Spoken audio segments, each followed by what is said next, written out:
Hello，大家好啊！話說尋晚 TVB 就播映《中年好聲音3》，咁一眾參賽者呢都爭取入決賽，但係有一位參賽者叫做趙俊成呢，佢表演之後呢惹來好大嘅爭議。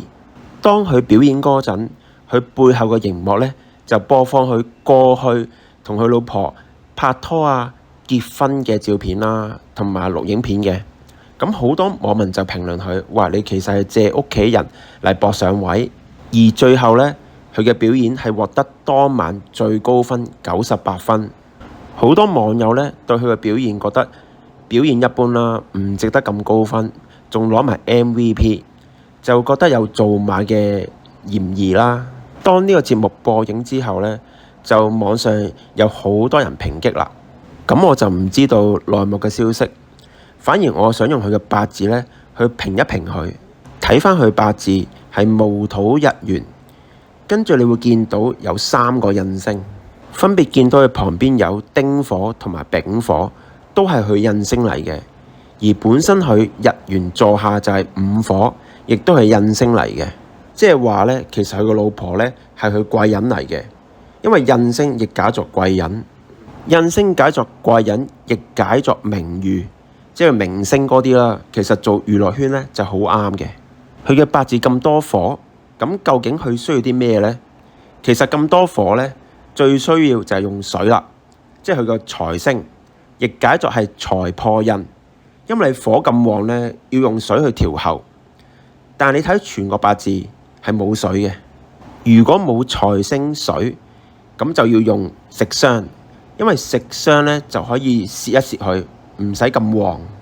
我哋見到佢嘅八字呢係有一粒酉星嘅，酉星即係屬金嘅，亦都係佢食傷。食傷即係才藝啊，同埋思想行為，即係有個表演欲嘅，內心好強嘅表演欲。我哋睇一睇佢嘅大運，佢40歲就開始行大運，行10年大運，辛丑大運，而辛金呢亦都係佢食傷嚟嘅。咁你見到啦，佢食傷星好強啊！咁見到佢啦，2025年開始咧就行一個辛丑大運啊。辛金係食傷啦，而丑土就係比劫嘅。咁佢嘅食傷走出嚟，即係話佢想表演啦，佢想發揮佢嘅才華。咁呢個世界啦，好多人有才華，但係會唔會被人賞識呢？咁就睇你個運勢啦。咁見到佢嘅大運辛丑啦，辛金係佢嘅才華，而丙火咧係佢嘅印星。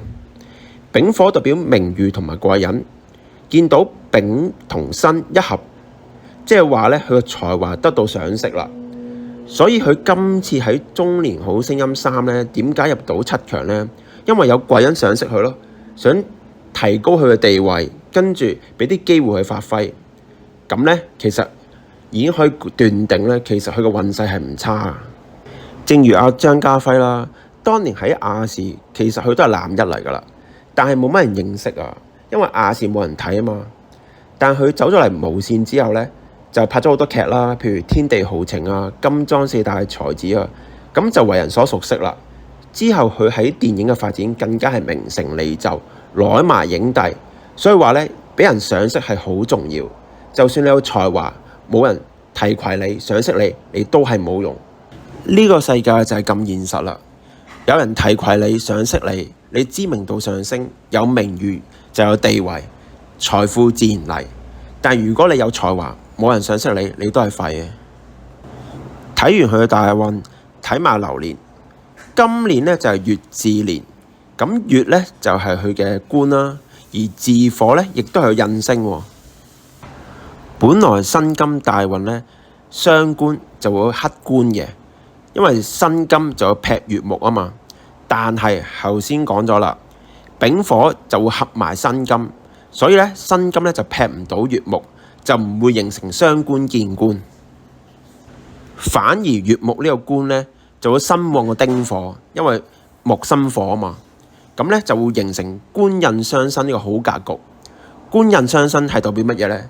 即係話啦，你付出好少，但係回報就會好大。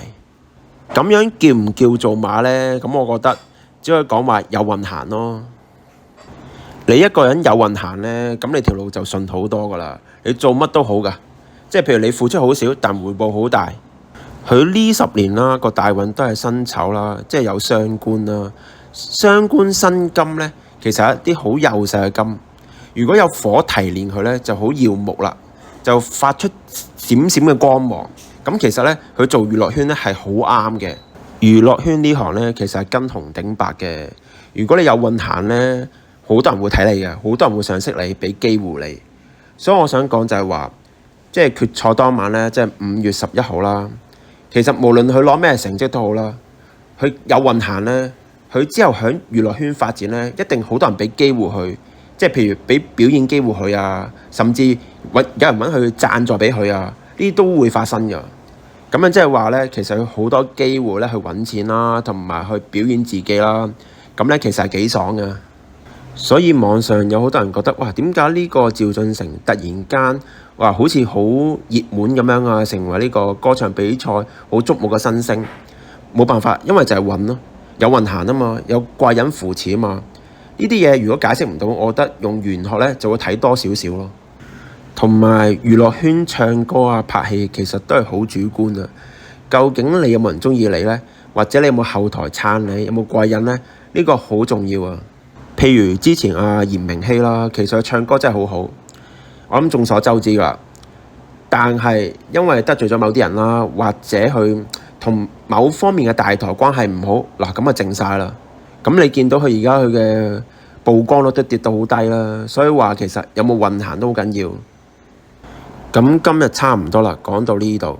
如果想睇文字版本咧，可以去我 Patreon 嘅，我 Patreon 都會講下呢八字玄學嘅。咁有好多資訊睇嘅，咁啲資訊都係免費嘅。咁大家可以click下以下條 link 嘅，可以睇文字版本嘅八字分析。